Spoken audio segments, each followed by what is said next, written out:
เจริญสุขท่านศรัทธาสาธุชนทั้งหลายวันนี้เป็นวันพระ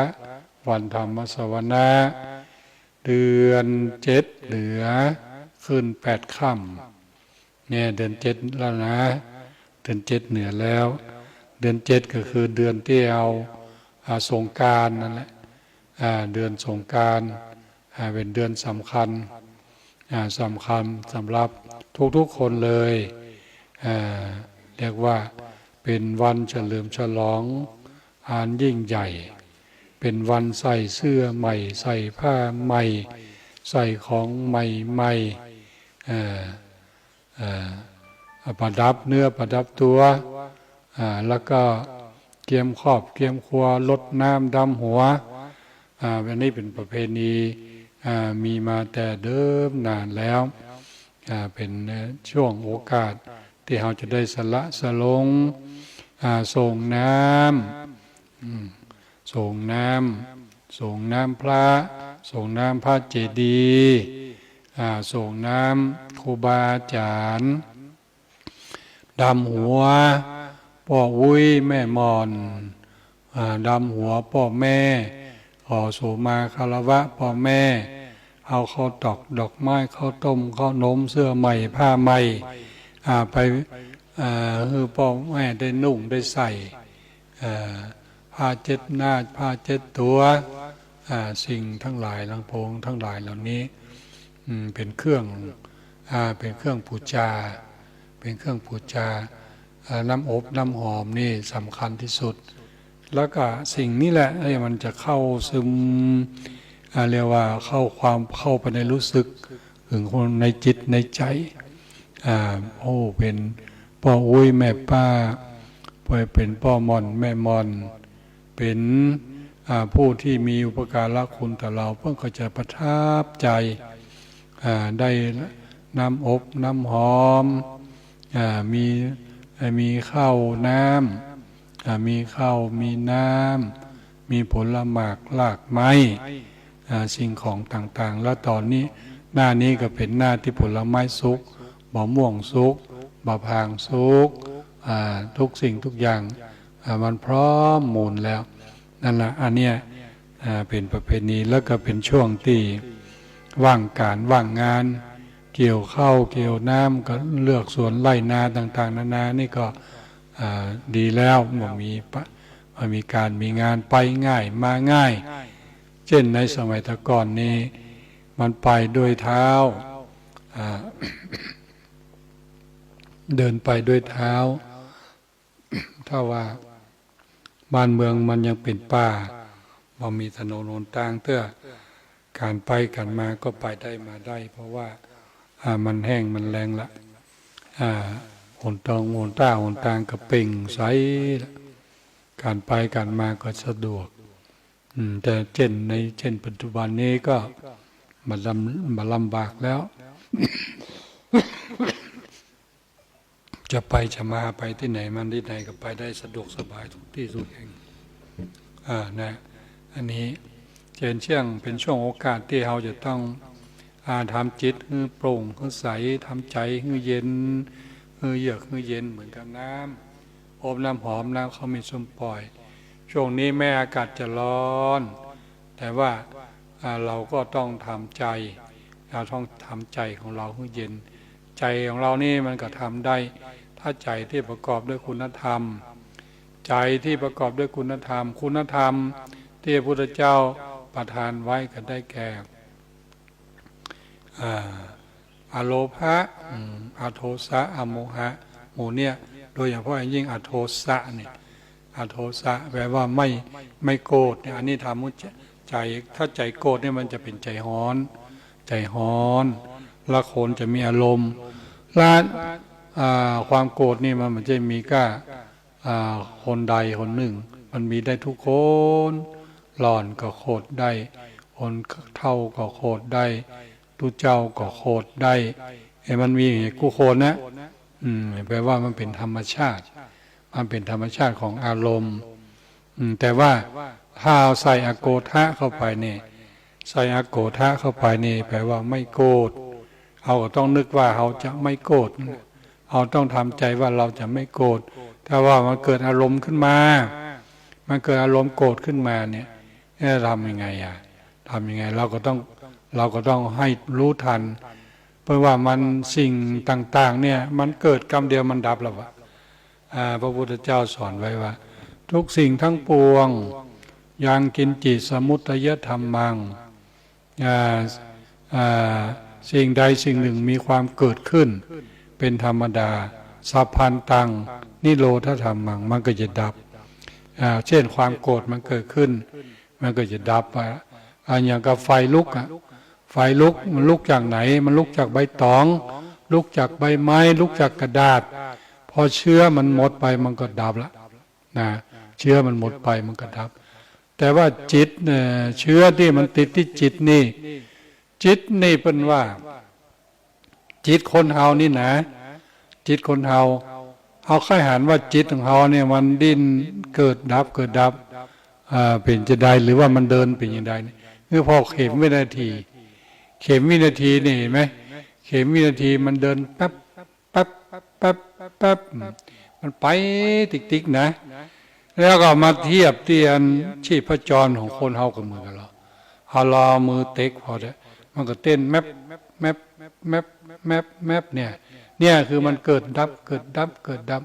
แต่ว่าคณะหนึ่ง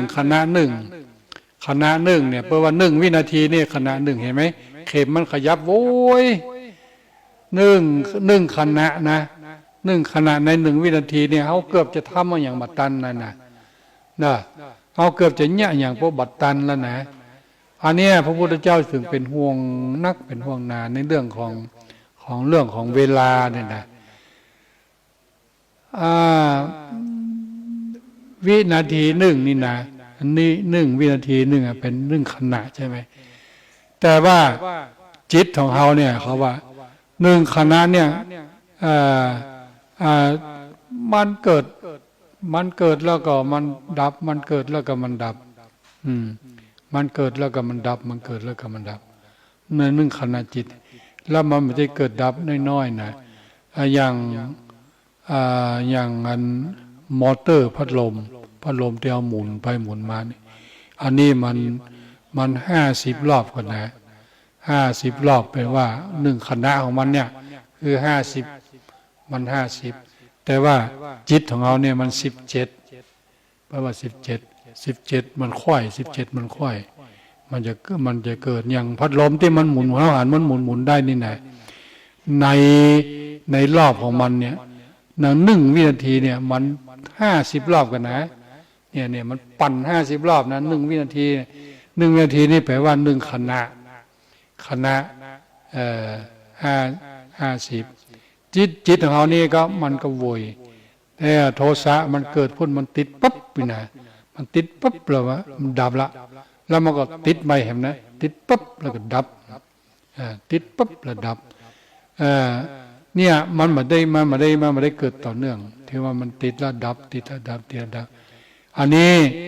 ถ้าหากว่ามันก็จะดับโอ้ยังไงว่ามันเกิดแล้วมันก็จะดับยกตัวอย่างรอนให้เนี่ยปล่อยมันให้สักกรรมเดียวมันดักละพ่อแม่จะจุก็จังบัจุก็จัง ให้กรรมเดียวดักแล้วหมู่เฮาก็เหมือนกันนะหมู่เฮาเหมือนกันเวลาเฮาเสียใจอย่างขึ้นมานะเกิดความเสียอกเสียใจอย่างขึ้นมาน้ำตาย้อยสะอึกสะอื้นนะแต่ว่ามันสักกรรมนึงมันก็ดักละ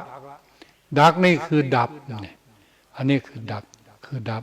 ทุกสิ่งทุกอย่างพระพุทธเจ้าตรัสว่าทุกสิ่งทุกอย่างเนี่ยมันเกิดขึ้นแล้วมันก็ดับเกิดขึ้นแล้วมันก็ดับ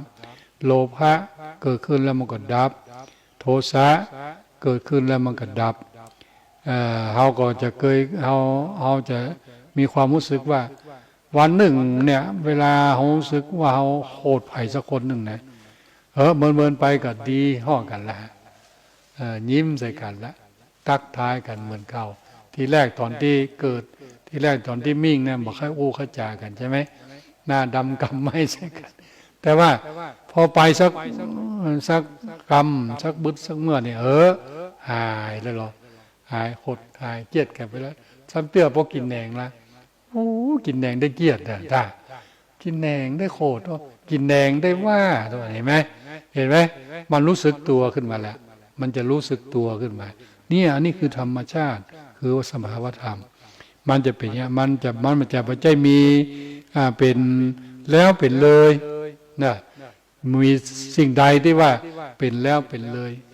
แก่แล้วแก่เลยสุขแล้วสุขเลยแบบนี้ทุกข์แล้วทุกข์เลยแบบนี้มันเปลี่ยนไปเป็นระยะเป็นไปตามเหตุและปัจจัยพระพุทธเจ้าสอนให้เราฟังเนอะแล้วให้เราจำว่ามันเป็นไปตามเหตุและปัจจัยตามเหตุและปัจจัยคือเป็นยังไงก็มันเป็นอย่างนั้นนะมันถึงเป็นอย่างนั้นนะเราเกิดมาแล้วก็ใหญ่มันก็เป็นอย่างนั้นนะใหญ่แล้วเราก็เท่าทำไมเราต้องเท่ามันก็เป็นอย่างนั้นนะคนเท่าป่วยแล้วก็ตายทำไมคนเท่าจึงตายก็เป็นอย่างนั้นจะเบื่อมันตายได้ไงแต่วันขึ้นมาเจ้าตกมาค่ำทำไมมันถึงตกมาค่ำร้อนนักเรียนลองถามนักเรียนดอกก็มันก็เป็นอย่างนั้นขึ้นแล้วมันก็ลงขึ้นแล้วมันก็ลงเนอะวันนี้จำไว้นะอันนั้นทุกสิ่งทุกอย่างพระพุทธเจ้าตรัสแล้วว่ามันเป็นอนิจจังมันเป็นทุกขังและมันเป็นอนัตตามันเป็นอนิจจังคือมันเที่ยงมันเป็นทุกขังมันหมุนมันแปรเปลี่ยนไปตลอดสุขเดี๋ยวสุขเดี๋ยวทุกข์เดี๋ยวร้อนเดี๋ยวเย็นเดี๋ยวฝนตกเดี๋ยวแดดออกเดี๋ยวไฟไหม้เดี๋ยวไฟดับเนี่ยหน้านี่ก็ไฟป่าเนาะไม่โลควันกลุ่มบ้านกลุ่มเมืองอันนี้สำคัญนี่อันตรายนี่อันนี้เป็นเรื่องเป็นอันตรายหมู่เฮาใหญ่มาแล้วไผจะไปเผาป่าเนอะสอนลูกสอนหลานตัวว่าไปเข้าป่าเข้าดงจะไปเผาถ้าเผาแล้วเนี่ยมันมาไปไหนประเดี๋ยวเนี่ยหายใจเข้าเอาควันนั่นน่ะหายใจเข้าก็เอาควันเข้าไปในปอดในเนื้อในตัวในเลือดในนี่ต่อไปเอาในเลือดในตัวเขาก็มันก็ไฟจะลุกนะเนี่ยเพราะว่าจะลุกเป็นไฟมันจะลุกเป็นไฟโลกมันจะลุกเป็นไฟก็เพราะว่าไฟมันเผาไหม้นักลำไปเท่านั้นในวันนี้ใกล้วันเดือนปีใหม่มาแล้วเอาก็เตรียมตัวเตรียมใจอย่างที่หลวงพ่อบอกเตรียมใจไว้ดีๆอโลภะอโทสะอโมหะแบบพื้นมันมากล้ำมากายมาข้ามมางำจิตใจเฮาทุกข์ย้อนเพราะโลภะโทสะโมหะนะเฮาจะได้สุขเพราะอโลภะอโทสะอโมหะเนอะถ้ายามใดที่เรามีอโลภะอโทสะอโมหะยามนั้นเฮาก็จะมีสุขยามใดเฮามีศีลสมาธิปัญญายามนั้นเฮาก็จะมีสุขญาติโยมสาธุชนมีโอกาสเลือกได้เลือกเอาในสิ่งที่เป็นสุขแก่ชีวิตเป็นสุขแก่ตนแก่ตัวเราก็จะมีชีวิตอยู่ด้วยความสุขขอบุญกุศลได้กำจุนอุดหนุนปกปักรักษาท่านสาธุชนตลอดไปโดยทั่วกันทุกท่านทุกคนด้วยเธอ